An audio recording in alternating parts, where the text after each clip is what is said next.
చలో నెక్స్ట్ మిగతా వార్తల్లో ఇక్కడ ఒక వార్త కనిపిస్తున్నది.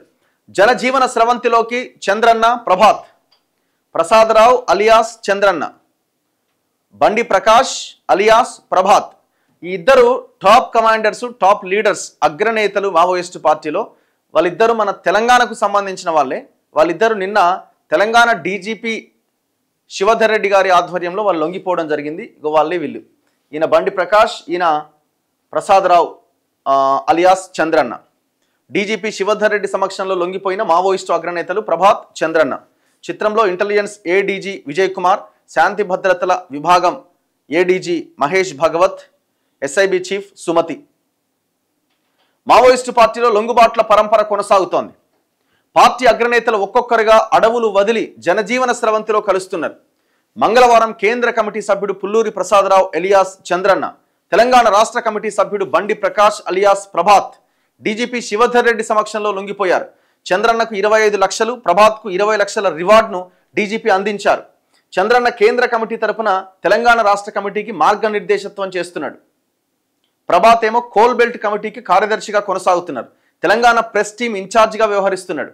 వీరిద్దరి నేపథ్యం, పార్టీలో కార్యకలాపాల గురించి డీజీపీ మీడియాకు వెల్లడించారు. సో ఇది ఒక రకంగా మావోయిస్టు పార్టీకి ఒక బిగ్ షాక్ కిందనే చెప్పాలి.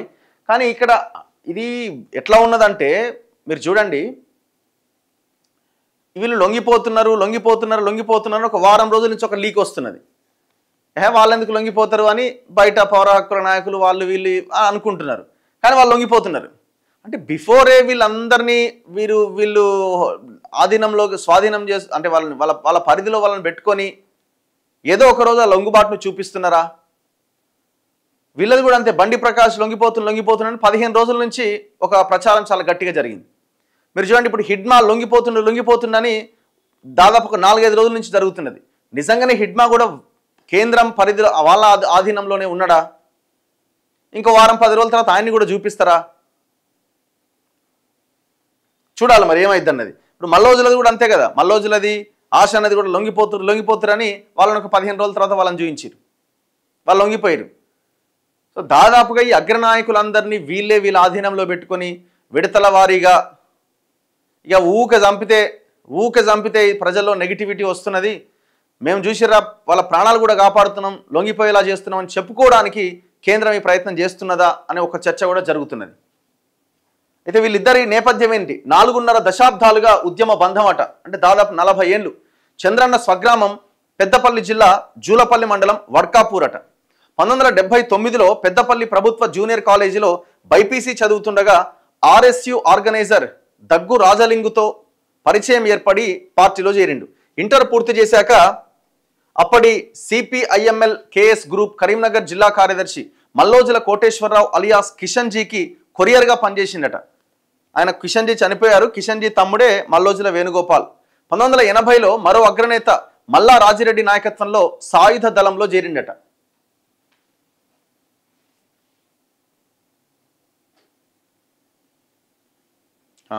అదే ఏడాది జూలైలో బీజాపూర్ జిల్లా భూపాలపట్నంలో పోలీసులకు చిక్కి జగదల్పూర్ జైలుకు పోయిండట.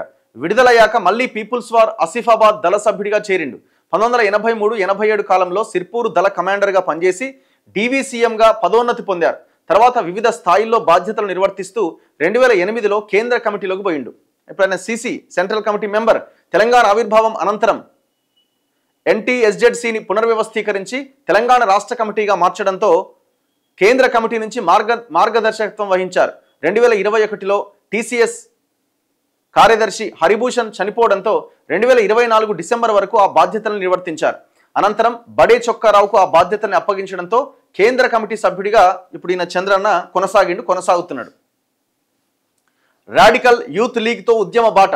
మంచిర్యాల జిల్లా మందమర్రికి చెందిన బండి ప్రకాష్ 1983లో పీపుల్స్ వార్ అనుబంధ సంఘమైన రాడికల్ యూత్ లీగ్ దాంట్లో చేరిండు. మరుసటి ఏడాది చంద్రన్న నాయకత్వంలో సిర్పూర్ దళంలో చేరిన 6 నెలల్లోనే వెనక్కొచ్చిండట. అదే ఏడాది అక్టోబర్లో సిపిఐ నేత విటి అబ్రహాం హత్య కేసులో అరెస్టును తప్పించుకునేందుకు కొత్తగూడెం పారిపోయిండు. మరుసటి ఏడాది జనవరి 5వ తేదీన పోలీసులు అరెస్ట్ చేసి వరంగల్ కేంద్ర కారాగారానికి తరలించారు.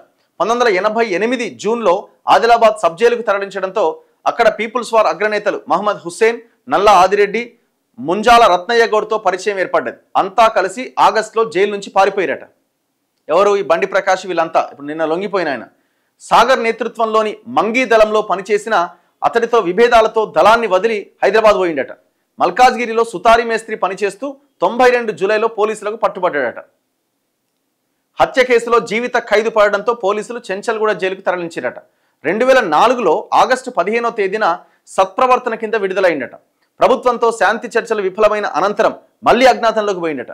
2012లో రాష్ట్ర కమిటీ సభ్యుడిగా నియమితులై ఆదిలాబాద్ జిల్లా కమిటీ బాధ్యతలు నిర్వర్తించారు. తర్వాత సింగరేణి కోల్బెల్ట్ కమిటీ ఇన్ఛార్జిగా, ప్రజా విముక్తి పత్రిక సంపాదకుడిగా పనిచేస్తూ ప్రభాత్ పేరుతో వ్యవహరిస్తున్నారు.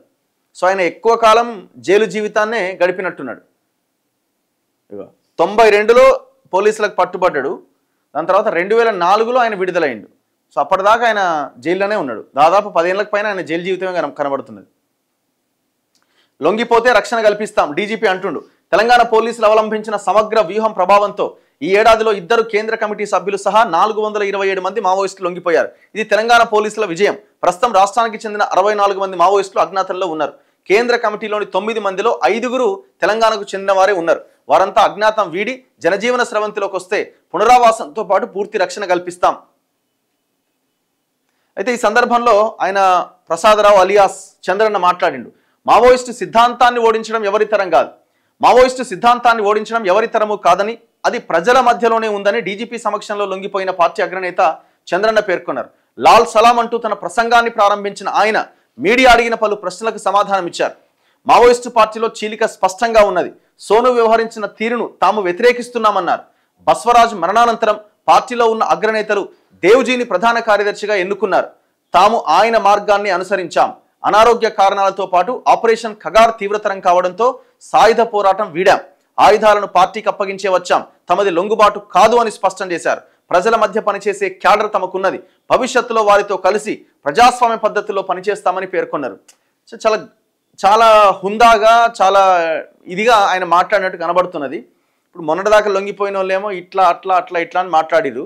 ఇక వాళ్ళని విప్లవ ద్రోహులు, కోవట్లు ఇట్లా రకరకాలుగా అవతల వాళ్ళనే ప్రయత్నం చేస్తున్నారు. సరే, ఏది ఏమైనా ఇప్పుడు ఎవరెవరైతే లొంగిపోతున్నారో మీరు ఒక త్యాగం చేసి అడవుల్లోకి వెళ్ళారు. మీ కుటుంబాలను త్యాగం చేశారు, మీ జీవితాలను త్యాగం చేశారు. ఓకే, బాగానే పనిచేశారు. కానీ ఇప్పుడు బయటకు వచ్చారు. ఇప్పుడు అదే మీరు ప్రాణాలని కూడా వదులుకోవడానికే అడవుల్లోకి వెళ్ళారు కదా. మన ప్రాణం ఉంటే ఎంత, పోతే ఎంత అని. సో ఇప్పుడు ప్రజల్లోకి వచ్చిన మీరు ప్రజా సమస్యల మీద కొట్లాడే ప్రయత్నం చేయండి. ప్రజలని ఎప్పటికప్పుడు చైతన్యవంతం చేసే ఒక మార్గాన్ని ఎంచుకోండి. సో అది జరగాలని కోరుకుంటున్నాం.